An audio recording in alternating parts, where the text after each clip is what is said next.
James P. Gray, juez estadounidense citado en numerosas ocasiones por su trabajo en ámbitos de la reforma social y la filantropía cívica. Actualmente, preside el calendario de juicios civiles del Tribunal Superior del Condado de Orange, California. Su causa más audaz ha sido su trabajo para combatir el problema de las drogas ilegales en Estados Unidos. Gray lucha por movilizar a los líderes cívicos, funcionarios de gobierno, corporaciones, organizaciones sin fines de lucro, medios de comunicación y público en general en todo el país, explorando conjuntamente soluciones alternativas para reducir este problema crónico.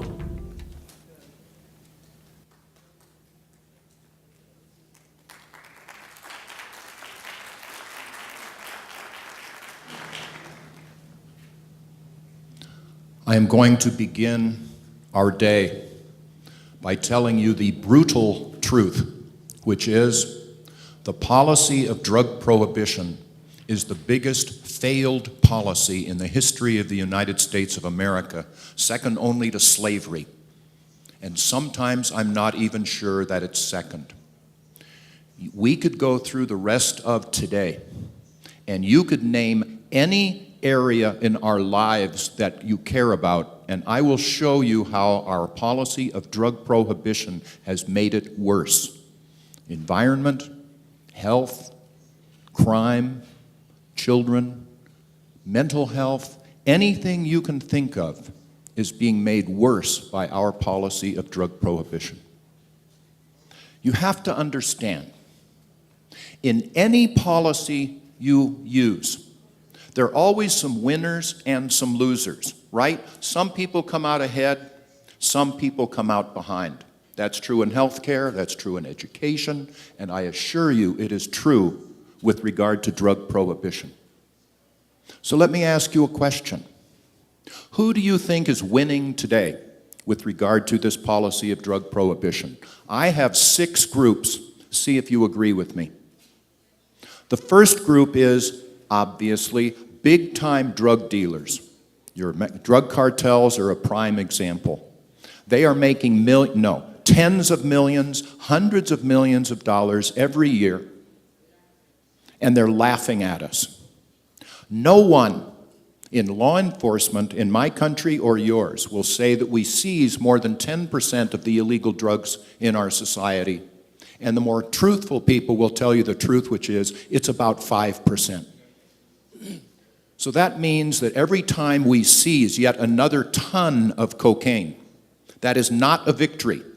That is just a symbol of the depth of the problem, because for every ton we seize, and you can't imagine how much a ton of cocaine is, we fail to seize between 10 and 15 tons, and now you're beginning to understand the problem.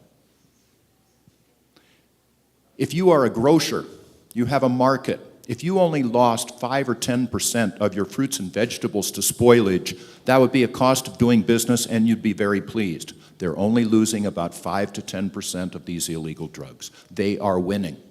Number 2 group of people that are winning are the juvenile gangs in our country, throughout our country. Most of the money they make is procured by selling illegal drugs.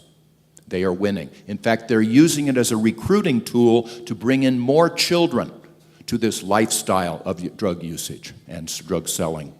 The third group of people are those in law enforcement. Their powers continue to increase, their money continues to increase, their bureaucracy continues to increase. Now, do not get me wrong. I am not pointing the finger at the police and law enforcement saying you failed us. That is not true.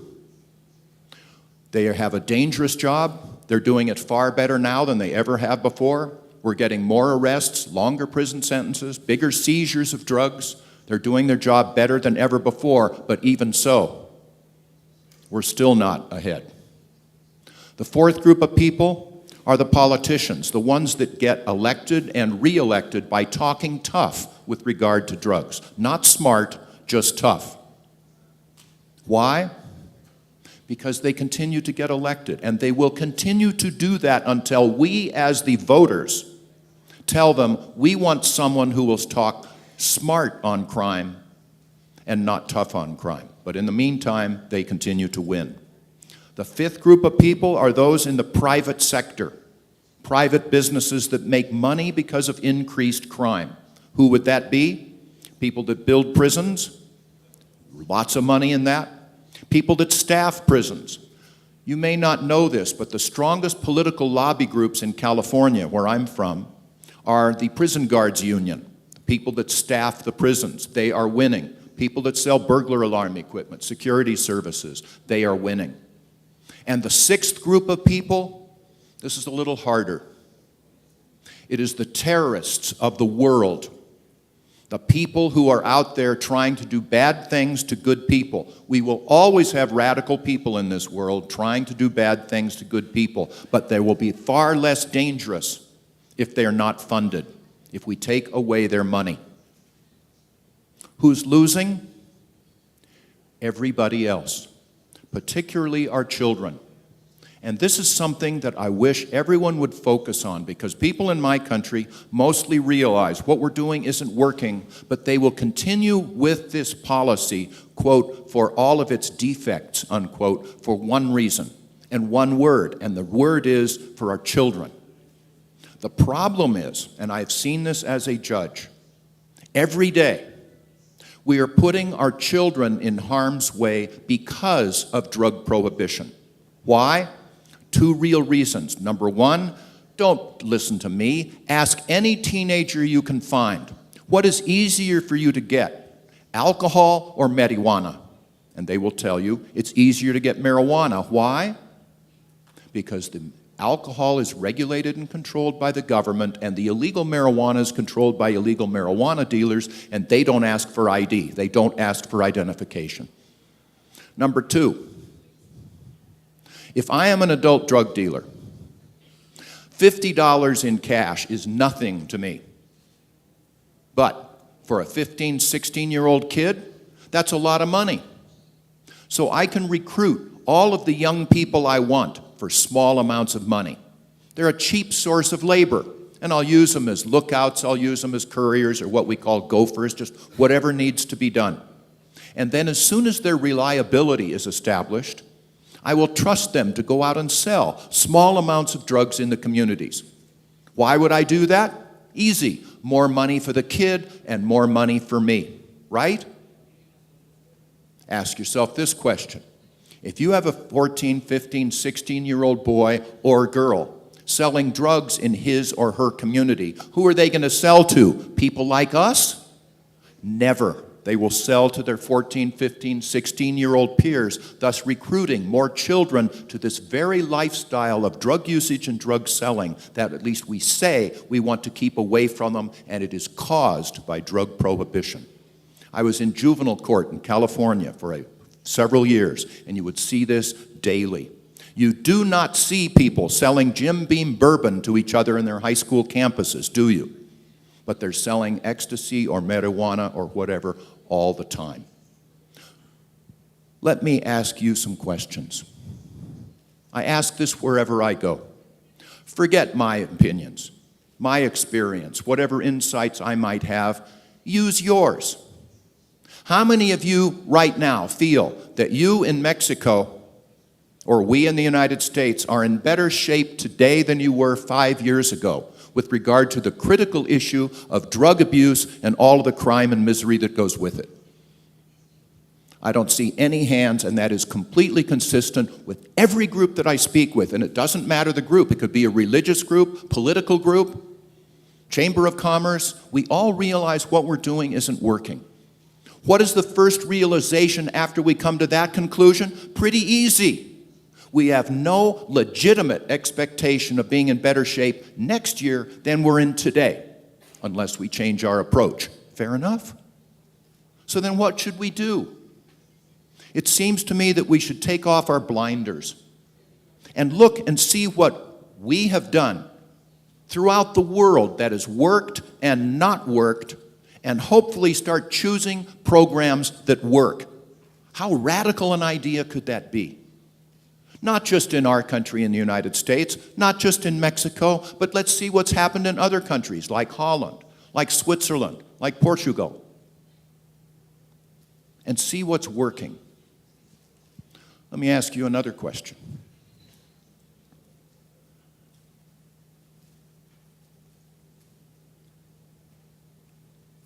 Do you believe that you are here on this earth, you are alive to please the government of the United States of America? You are here to take care of Mexican interests and the Mexican people. And you should adopt policies that achieve the results that are good for Mexico.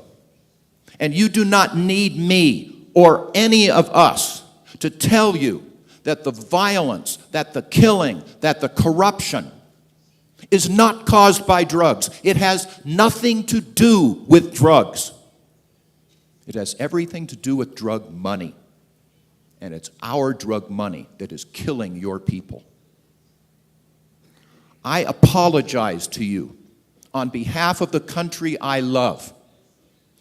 Throughout my lifetime, yesterday was my birthday, throughout my lifetime on this earth, we have treated Mexico very arrogantly. We are not good neighbors, we are arrogant, and I apologize to you. And we continue that arrogance today.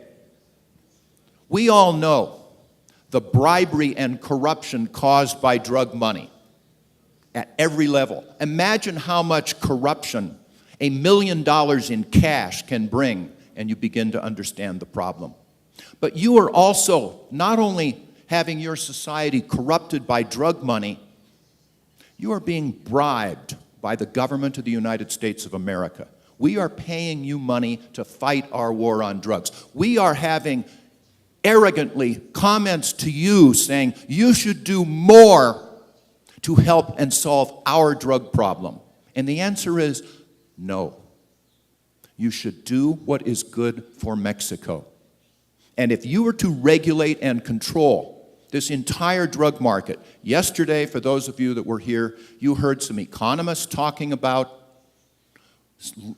how you can reduce or increase competition, and that would reduce the violence. Let's take that to the logical end and talk about your government actually taking on this market, regulating it and controlling it. All drugs coming through Mexico, being grown or coming through Mexico, have it no longer illegal. Take the evil money out of it. That would not result in more drugs in my country. We already have more than we could possibly use.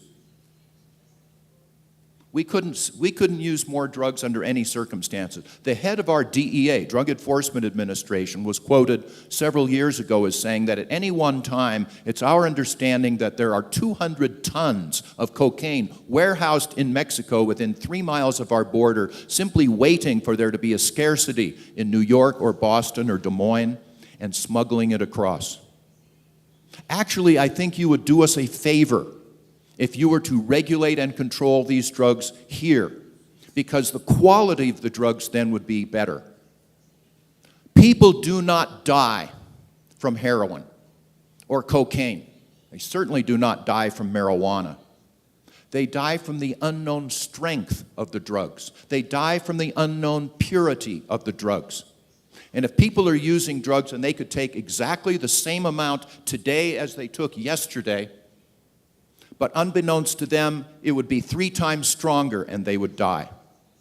These are problems that we addressed long ago with regard to alcohol. Remember, during alcohol prohibition in my country, we had a huge problem that we called the bathtub gin problem. You know, the impurities in this alcohol. And no one would find out until the customers started drinking it and they would die, or it would attack their nervous system and they'd be in a coma. Huge problem that went away completely when we came to our senses and repealed alcohol prohibition. The same thing would happen with regard to these other drugs, because we are facing, all of us together are facing 2 substantial problems. The first problem is the problem of drugs themselves. They are harmful. I acknowledge that. They are harmful. And anything that anyone says during this forum about the harms of these drugs, I will very likely agree with. But the second problem is the drug money harms. And those we can deal with, like we discussed. So let us do what we can to involve ourselves with trying to reduce the harm that can and will be caused by the presence of these drugs in our communities, because the drugs are here to stay, folks. In our country, in yours, there has never been a society, as long as mankind has walked the face of the earth, that does not have some mind-altering, sometimes addicting substances to use, to misuse, to abuse, or even get addicted to. Except maybe the Eskimos, but they couldn't grow anything, but now chemistry has changed that as well. So let's understand we will never get rid of these drugs. They will always cause harms, won't they?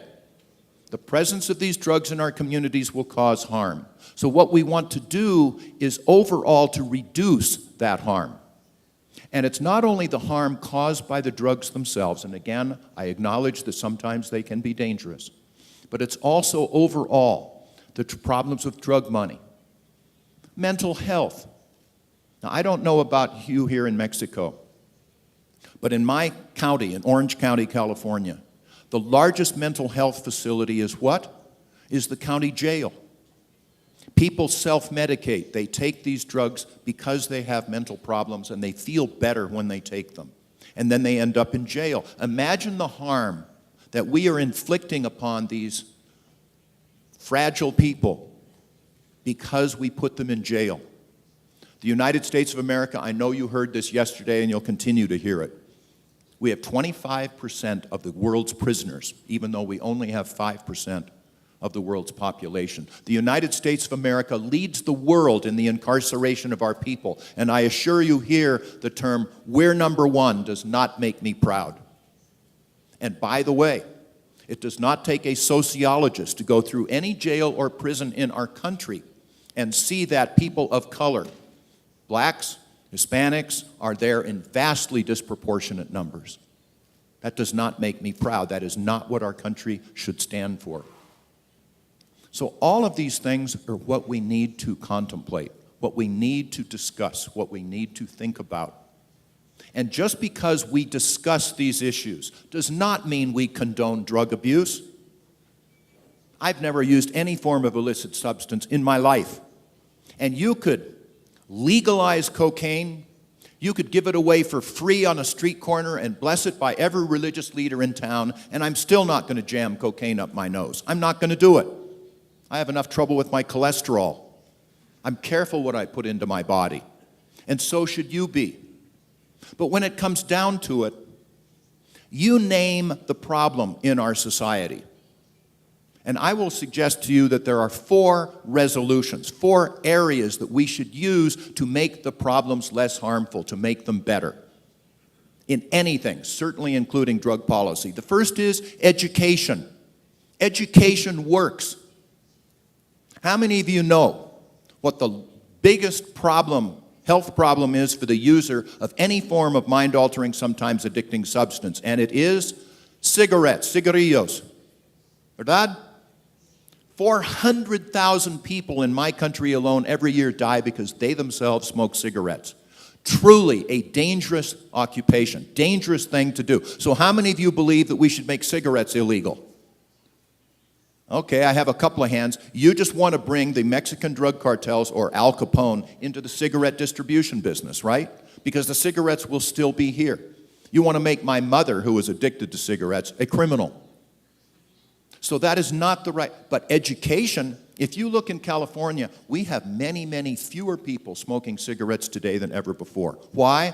Not because we made it illegal, but because we regulate it, we control it, we have age restrictions, and we have honest information in the workplace, and we're using education. Education works. Number 2 is treatment and prevention.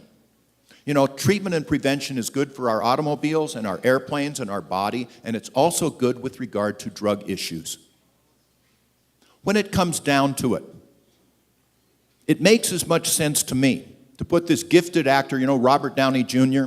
is a heroin addict. He has had a heroin problem. He is now recovering, and I applaud him. He will never be recovered. He will always have to be careful. He will always have that craving, that inclination to take heroin, but he's doing pretty well. But it makes as much sense to me to put Robert Downey Jr. in jail for his heroin problem as it would have Betty Ford in jail for her alcohol problem. And as you know, Betty Ford was President Gerald Ford's wife. She's an alcoholic. But it's the same thing, isn't it? It's a medical issue. It's a medical issue. Bring them closer to medical professionals that can help them instead of making them automatic criminals and pushing them farther away. But if Robert Downey Jr., Betty Ford, you or I drive a motor vehicle impaired by, I don't care which, alcohol, my drug of choice, marijuana, methamphetamine, whatever, bring them to me as a judge. What's the difference? Because the secret in the entire criminal justice system is to hold people accountable for what they do. Hold people accountable for their actions, but not what they put into their bodies. Actually, I'm a libertarian, proud to say. And it makes as much sense to me to have my government tell me what I, as an adult, can put into my body as it does what I put into my mind. It's none of their business. But if my actions put your safety at risk, that's different. That's a criminal justice issue. And that's where your country should go, in my opinion, and that's where our country should go.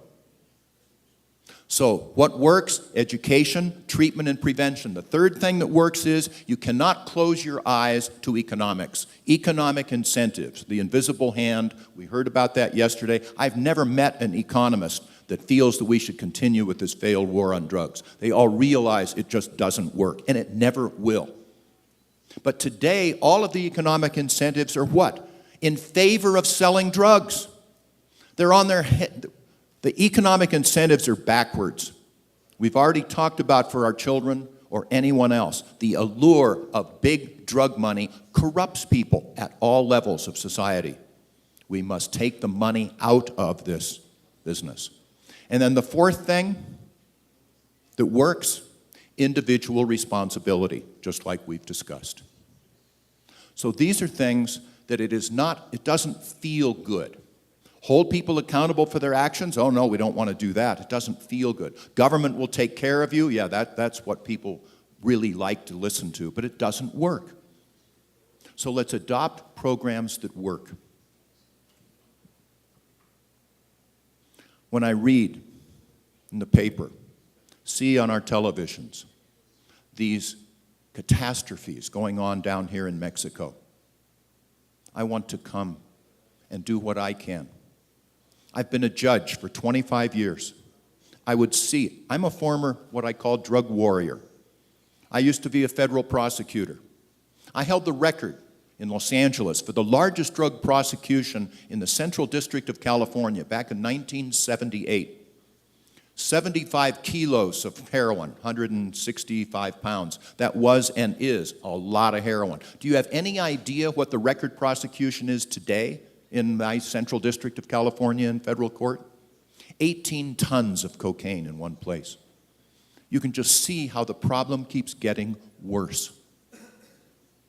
In my own courtroom, I would see us churning low-level drug offenders through the system, ruining people's lives for no good purpose. Ruining people's lives for no good purpose. And it's very expensive as well. And you have to think there has to be a better way. There is a better way. And I'm going to share with you. We had, at the Hoover Institute, which is at Stanford University, this was back in the middle 1990s, we had a group of police chiefs from around the nation come to the Hoover Institute and discuss this issue. And once the doors were closed and once the public microphones were off and there were no news reporters there, at least a third of them, back 1994, were talking the same way I was. But they were saying, you know, this is what I see. I see the drug money isn't working. I see that jailing people doesn't work. But I have a very political job. I'm a chief of police of my town, but I have to please the mayor, I have to please the city council, I have to please the editorial board of my local newspapers. I can't talk the truth because I'd lose my job. So what I need is political cover, as they called it. That means the voters need to legitimize the discussion. They need to show me and others that if I tell the truth, I won't lose my job. As soon as the voters say, what we're doing isn't working, let's explore together a better way, then I can start telling the truth. I belong to a really good organization. It's a speakers group, and you will hear from Mr. Jack Cole a little later on. It's called Law Enforcement Against Prohibition, and it is a grouping of mostly former people involved with law enforcement, police officers, probation officers, some judges, prosecutors, and the rest. It's unfortunate that most people have to wait until they retire to be able to speak the truth, and most of our members are retired for that reason. People would ask me, Jim, what do your fellow judges think about drug policy? And I say that's two questions. What do they think publicly, or what do they think privately? In the judges' lunchroom, on the judges' elevators, Jim, what we're doing isn't working. I fully acknowledge that. In public, oh, we've got to get tough. So this is our fault. This is our doing, and we have the answer in the palm of our hands. Legitimize the discussion. I don't have all the answers. I haven't met anyone else that does. No matter what program we put in, there's going to be some problems. There's no such thing as a perfect solution here. There are always going to be problems, but let's put in a system that reduces those problems. So I can go on and talk about this for a very long time. Yes, let us agree to the debate. That's my message. Let's put our heads together and come up with a program that works better. But I'm going to leave you, and then I will turn over the microphone to my colleagues here, and I'm anxious to hear what they have to say. But I will leave you with a short story. There was a man on his deathbed, the very end of his life, and he called his wife to his side and said, "Dear, I don't mean to hurt your feelings, but I have to tell you something. I have to get it off my chest, that for a number of years now I've been having an affair with such and such a woman that lives across the street. And again, I don't mean to hurt your feelings, but I think you have a right to hear this and hear it from me." She looked at him. She thought for a moment, and then she said, "That's okay. I know. That's why I poisoned you." In such a similar way, we are poisoning ourselves by the drug policy that we are choosing. I've been watching this group, and I believe that the people on this side look to me to be the most intelligent in the group. I'm sorry, it was over here that was. And I could give you the task of staying together for 10 hours a day for the next 4 days to design a worse drug program than we have, and you couldn't do it. What we are doing is the worst of the alternatives. It couldn't be worse if we tried. Let's stop poisoning ourselves. Let's stop poisoning our children. Let's stop funding terrorism. Let's stop funding juvenile gangs. Let's stop the corruption, the violence, the killing, and move on toward a better, less harmful system. I applaud the people from Mexico United for putting on this forum. They deserve our commendation and our thanks and our applause. I thank you. Indeed. What do you think about this? Is a very well-organized forum. Thank you for all of that. Thank you for my fellow speakers for being here and sharing our information. And thank you for attending, and good luck to us all. Thank you so much. We have received many questions, and that's really healthy. The biggest question I received, there were several of them, is, okay, if you're going to regulate drugs, go to a new paradigm, what would you recommend we do? That is a very healthy question, and it would be wonderful if our government and yours would get to that point and start discussing these. And the first thing I think you need to understand if you're starting to regulate and control this, which we must do, the biggest oxymoron of our lives today is the term controlled substances. And I heard our friend Antonio mention this. These drugs are dangerous, so they have to be controlled. No. these drugs are, as soon as you prohibit a substance, you give up all of your ability whatsoever to control it at all. You give up all of these really important issues of quality, of quantity, of place of sale, of licensing, of age restrictions. You give up those entirely to the drug dealers. So I say, yes, let's control the substances by bringing them back under the law. And that way we will begin to ensure the quality of these drugs.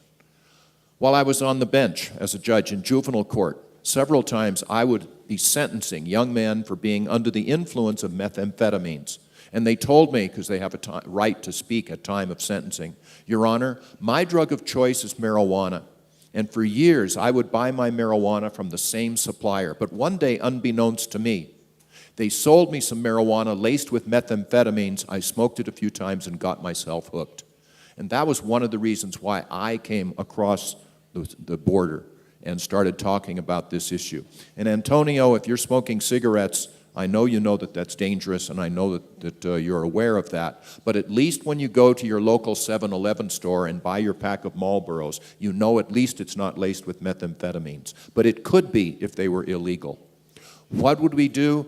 We in California right now have an initiative that we are trying to get onto the ballot. You need 505,000 genuine registered voter signatures. It's a hard thing to do. But it is called Regulate Marijuana Like Wine. Regulate marijuana like wine. And the answer to questions that I have received on how would you regulate this substance, just like we do wine. So today, by the way, you do not see Mexican drug cartels raising illegal vineyards in your national forests in competition with Robert Mondavi. You don't see that. Why? They could, but they don't because there's no money in it. They could raise marijuana the same way. Probably on low bid contract, they could provide it, they could make sure that it was quality, and they could run the illegal dealers out of business just like we do with wine. So regulate it, control it, license it, have age restrictions, and then hold people accountable for what they do. Now, Antonio was saying that, oh, he's concerned about legalizing drugs. Well, I wouldn't legalize any drug. I would regulate and control it because it means you have restrictions, no public advertising, you have age restrictions, etc. But he is assuming then that if we were to do that, we'd have lots more people driving automobiles under the influence of marijuana. Well, you heard yesterday a presentation of what's gone on in Portugal for the last 10 years. They have not received increased. They have seen that even though they decriminalized all drugs, they have not seen an increase in drug usage. It's about the same. Problem drug usage went down by 50%. Why? Because the people were no longer afraid of their own government, so they would bring their problems to the government and they would get treatment. We in our country, they are afraid of our government. Why? Because the government will punish you, so you take your problems underground. So regulate it and control it like wine. And if you would like to see the language of this initiative, go to regulatemarijuanalikewine.com. That would be my response. There are numbers of questions, and I know we've all received them, and I know we're also a little late on time. But one that I would like to ask you is that, from my friend Santiago here, he's saying that we in Mexico and we in Latin America feel that we cannot, or use that as an excuse, that we cannot begin to change unless the United States goes first, and asked my views. I think we have all answered that question. You should act in accordance with the best views for Mexico, what is best for Mexico. And like James was saying, if the single convention from the United Nations is no longer good for you, repeal it. Abandon it and put it aside and act in your best interest. And there is no reason in God's word why you cannot do what you feel is right for Mexico. That's what you should do. That's what I hope you do.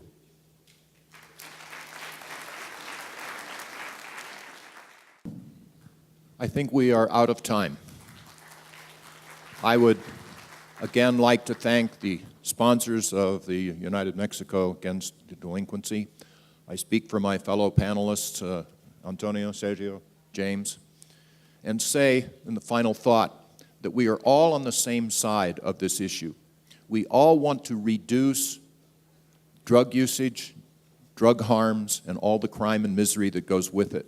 We may have different views about how to get there, but let's not shout at each other. Let's not call each other names. Let's legitimize the discussion. And I hope that everybody understands and agrees that just because we have been here through these days discussing drug policy, discussing that we have options to our present failed drug policy, even adopting some of those options does not mean we condone drug abuse. Far from it. We're trying to reduce those harms. So I applaud the people that organized this. Thank you for your attention. It's a pleasure to be with you. Good luck to us all.